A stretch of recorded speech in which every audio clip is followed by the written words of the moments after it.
안녕하세요, 선생님. 맞습니다. 오늘 우리 뭐 하는 거예요? 인터넷에 결정사 관련된 질문이나 후기가 진짜 많잖아요. 네. 그래서 제가 블라인드에 있는 결정사 관련된 질문들을 오늘 싹 다 모아봤거든요. 네.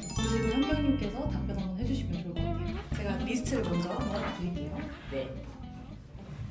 와, 재밌겠다. 질문들이 좀 어떤 것 같으세요? 질문이 많고 일단. 네. 네. 근데 다들 궁금해 하시는 것 같아요. 와서 이제 상담 오셨을 때도 이런 질문들 많이 하셨던 것 같아요.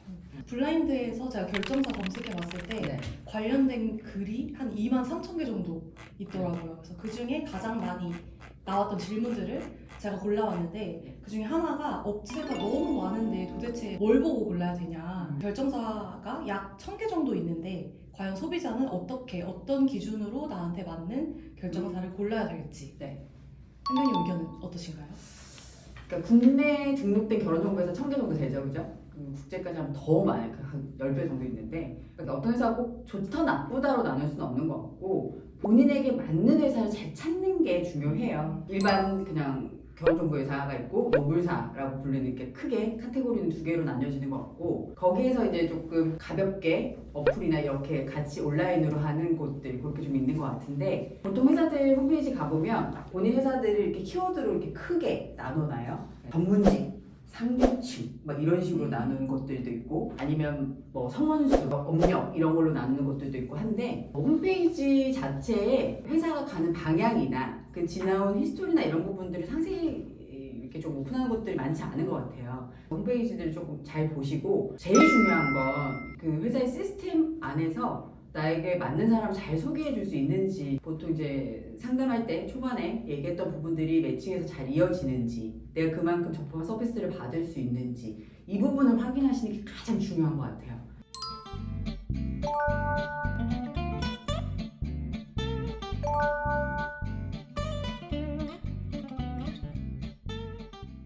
제가 늘 회원분들께 말씀드린 게 있습니다.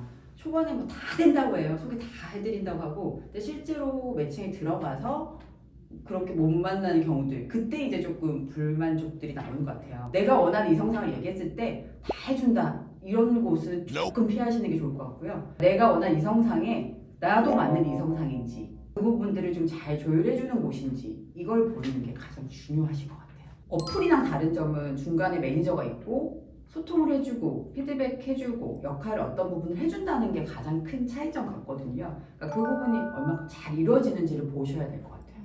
제가 이제 이 일 한 20년이 넘었는데 요즘 워낙에 뭐 AI나 이런 부분들 얘기를 많이 하잖아요. 그리고 또 채널들이 많이 다양해졌어요. 아까 말씀드렸던 것처럼 소개팅 어플도 있고 이런 뭐 매칭 플랫폼들이 많이 생기는데 중간에서 이 사람이 나를 어떻게 생각하는지 그리고 또 내가 잘 됐을 때 어떤 부분들을 조금 하면 좋을지에 대해서 조언해 줄 수 있는 컨설팅 해 줄 수 있는 그런 역할들을 사실 할 수 없잖아요. 그러니까 저는 사실 그게 제일 중요하다고 생각하고 있어요. 그리고 이거는 저도 진짜 궁금했는데 도대체 가입 적정 시기는 언젠가 이게 되게 화제더라고요. 네. 그래서 보통 여자는 20대 때, 남자는 30대 때, 30대 중후반이 적기라는 얘기가 많았고 또 20대 남자, 그러니까 너무 일찍 가입하거나 30대 여자, 너무 늦게 가입하게 되면 결정사에서 인기가 진짜 없다 이런 얘기가 있는데 도대체 뭐가 진실인지. 정답은 없는 것 같아요. 근데 예전에 제가 20년 전에 일할 때는 어머님들이 여대 출신 분들은 학교 졸업과 동시에 결혼정보에서 가입시키고 이런 경우도 있었어요. 근데 지금 사실 말이 안 되잖아요. 요거는 분명한 것 같아요. 제가 늘상 말씀드리지만 시간이 지날수록 본인 커리어가 높아지고 나는 정말 괜찮아지잖아요. 그러면 내가 만나고 싶은 사람의 기준도 높아지면 높아졌지 절대 눈높이가 떨어지진 않아요. 근데 시간이 지나면 내가 만날 수 있는 풀이 좁아지는 건 사실이에요.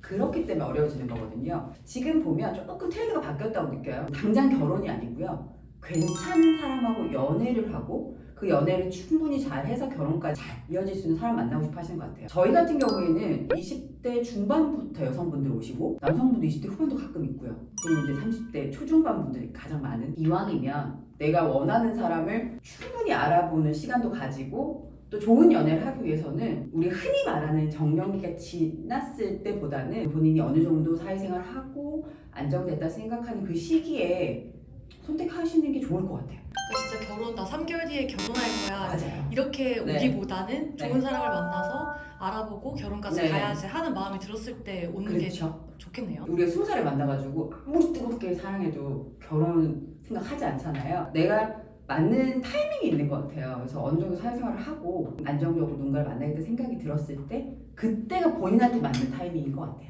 역시 인생은 타이밍이. 그렇죠.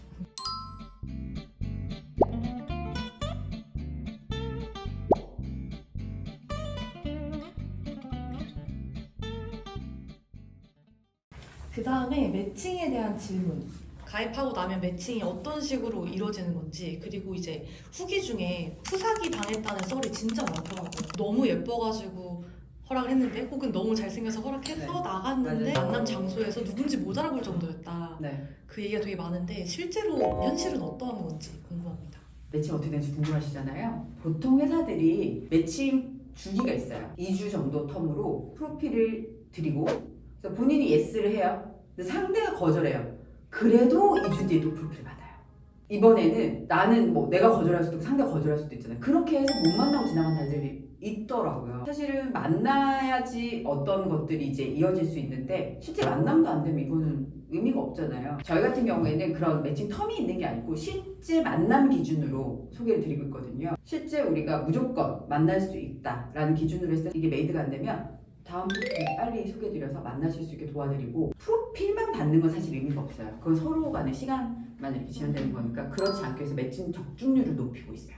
부사기 이게 사실 예쁜 사진, 멋있는 사진 올려놓고 싶고 상대한테 보여주고 싶은 거 다 똑같은 마음이잖아요. 근데 저는 보면 본인한테 도움이 되지 않는 것 같아요. 이전에 결혼정보회사들 지금도 하는 것들이 많이 있어요. 회사들이 스튜디오랑 연계해가지고 가입하면 다 사진 찍으라고 그래요. 그러면 그 업체에서 옷도 막 똑같은 옷 빌려주고 메이크업 똑같이 해서 손톱 이렇게 붙이고 다 이렇게 앉아있어요. 누가 누군지 아무도 몰라. 그러니까 개성이 하나도 안 드러나는 거예요. 그리고 보정을 많이 해주시잖아요. 그러면 이미지 자체가 완전 다른 사람인 거예요. 저는 그냥 자연스러운 사진이죠. 친구들하고 여행 간 사진이나 뭐 카페에서 찍은 사진이나 그러니까 이미지가 잘 나올 수 있고 본인 평소 스타일들이 잘 들어간 그런 사진들 막 10장, 20장씩 달라고 해요. 그 중에서 같이 고르자. 본인이 잘 드러낼 수 있는 사진으로. 그게 훨씬 도움이 되더라고요. 푸사기 얘기도 굉장히 많이들 하시거든요. 특히 남성분들. 그걸로 너무너무 좋지 않은 경험들이 많았다 얘기를 하시는데 저는 그래서 좀 그런 부분들은 실제 이미지랑 잘 부합되는 사진으로 좀 최대한 상대한테 소개하려고 하고 있고요. 저희 이제 파티 영상들 보셨는지 모르겠지만 저희 유튜브 들어가면 다 있는데 그 파티에 항상 마이크 들고 서는 사람이 있어요. 저예요. 모든 파티에 제가 다 가요. 회원분들을 실제로 볼 수 있는 기회가 사실은 많지 않은데 굉장히 좋은 기회거든요. 그래서 저는 실제 이미지도 뵙고 사진하고 혹시 다른 분 계신지도 좀 보고 이성적인 매력이 어떤 부분이 있는지 그리고 상대하고 얘기할 때 어떤 무든지 그런 것들을 봐요.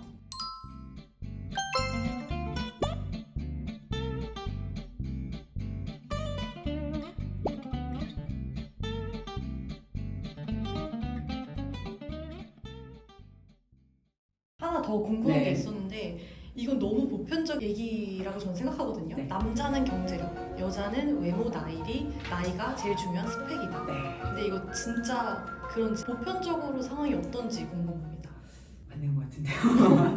이게 이제 어떤 본인의 장점을 가지고 하느냐인 것 같아요. 그래서 예를 들어서 우리 흔히 나이가 깡패다 이런 얘기 하잖아요. 근데 그게 뭐냐면 내가 나이가 조금 어리면 내가 선택할 수 있는 폭이 넓다 정도로 보시면 될 것 같아요. 예를 들어 여성분이 20대 후반이다. 그러면 여성분이 또래들을 만나려면 아직 자리나 기반 닦은 분들이 많지 않을 수 있거든요. 근데 또 그런 분들이 있을 수도 있어요. 그러면 그분도 만날 수 있지만 본인이 뭐 자기 관리 잘하고 이런 분들이면 나이 차를 좀 넓게 보겠다 하면 이 선택지가 굉장히 커지는 거잖아요. 그랬을 때 이 여성분은 사실 메리트가 있는 거거든요. 근데 역으로 여성분이 나이대가 조금 있어요. 근데 본인이 아래로 내려가기 좀 어렵잖아요. 그 위로 갔을 때 선택지가 좁죠. 그러니까 사실 그 부분이 좀 어려워지는 거고 경제력적인 부분은 경제력 좋은 분을 거절하시는 분은 제가 잘 못 봤습니다. 그래서 그거는 사실은 좋은 강점이다. 근데 이제 그것만 가지고 만남이 되는 건 아니니까 플러스 알파에 어느 정도의 비중이냐라고 생각하시면 좋을 것 같아요.